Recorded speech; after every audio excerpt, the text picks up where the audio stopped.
ప్రభు పేరట మీ అందరికీ శుభాభివందనములు. ఈరోజు మన అనుదిన వాక్య ధ్యానమైన ఎడారిలో సెలయేర్లలోని వాక్యము. సమూహములో నుండి ఆయన వానిని ఏకాంతమునకు తోడుకొని పోయి. మార్కు సువార్త 7వ అధ్యాయం 33వ వచనము. పౌలు క్రైస్తవ నిర్వాహకత్వంలో హుషారుగా పాలు పంచుకోవడమే కాదు, చెరసాల ఒంటరితనాలు కూడా చవిచూశాడు. తీవ్రమైన బాధలతో కూడిన కాయా కష్టాన్ని మీరు తట్టుకొని నిలబడగలరేమో గాని క్రైస్తవ కార్యకలాపాలన్నింటి నుండి దూరమైపోతే మాత్రం నిలద్రొక్కుకోలేరు. ఏదో ఒక చెరసాల గదికి పగలు రాత్రి అంకితమైపోయి ఉండలేరు. ఆకాశ పక్షి ఆగ మేఘాల్లో ఎగురుతూ గంటల తరబడి రెక్కలాడించడంలో ఏమీ శ్రమపడదు గాని పంజరంలో రెక్కలు విదుల్చుకోవడానికైనా చోటు లేని బందీఖానాలో ఉంచితే అది కృశించిపోతుంది. పక్షిరాజైనా సరే చిన్న పంజరంలో ఉంటే తల వ్రేలాడేసి రెక్కలు నిస్త్రాణంగా వాల్చి దిగులు పడుతూ ఉంటుంది. పని చెయ్యకుండా అవరోధాలు వస్తే మనకు ఎంత నిస్సహాయత! చెరసాలలో పౌలు జీవితం అనే నాణానికి ఇది రెండో వైపు. పౌలు ఈ అనుభవాన్ని ఎలా చూపిస్తున్నాడో తెలుసా? తన చెరసాల గోడలపైగా, తన శత్రువుల తలలపైగా తన దృష్టిని సారిస్తున్నాడు. ఒక పత్రాన్ని రాసి క్రింద హుందాగా తన సంతకం చేస్తున్నాడు.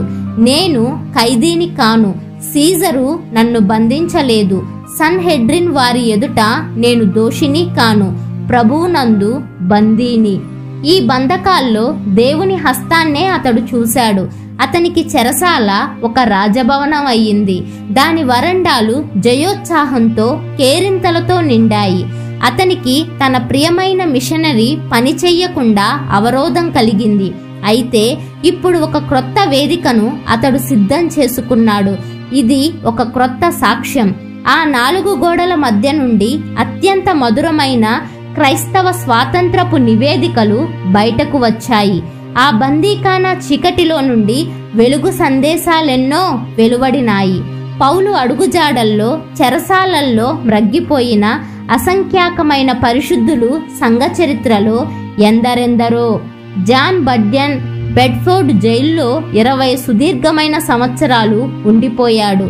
అయితే అతడు తన జీవితంలో అతి విలువైన ప్రశస్తమైన పనిని చేపట్టి పూర్తి చేశాడు. బైబిల్ తరువాత ఎక్కువగా అందరూ చదివే పుస్తకాన్ని అతడు వ్రాశాడు. అతడిలా అన్నాడు: జైల్లో నాకేమీ ఇబ్బంది లేదు, కూర్చొని అదే పనిగా రాసుకుంటూ పోయాను. నన్ను ఆవహించిన ఆనందోత్సాహాలు నన్ను రాయడానికి ప్రోత్సహించాయి. ఆ సుదీర్ఘమైన చెరసాల జీవితం అనే రాత్రి ఎంతో మంది వేసారిన యాత్రికుల మార్గాలను కాంతిమయం చేసింది. చల్లని మనస్తత్వం గల ఫ్రెంచ్ మహిళా మేడం గయాన్ చాలా కాలం చెరసాల గోడల మధ్య ఉంది. కొన్ని పక్షులు పంజరంలో ఉన్నప్పుడే తీయగా పాడినట్టు ఆమె హృదయములో పుట్టిన గీతమాల ఆ గోడల్ని దాటి ఎన్నెన్నో నలిగిన హృదయాలకు సేదదీర్చింది. ఏకాంత ప్రదేశాల్లో నుండి వస్తున్న ఆదరణ ఎంత అద్భుతమైనది!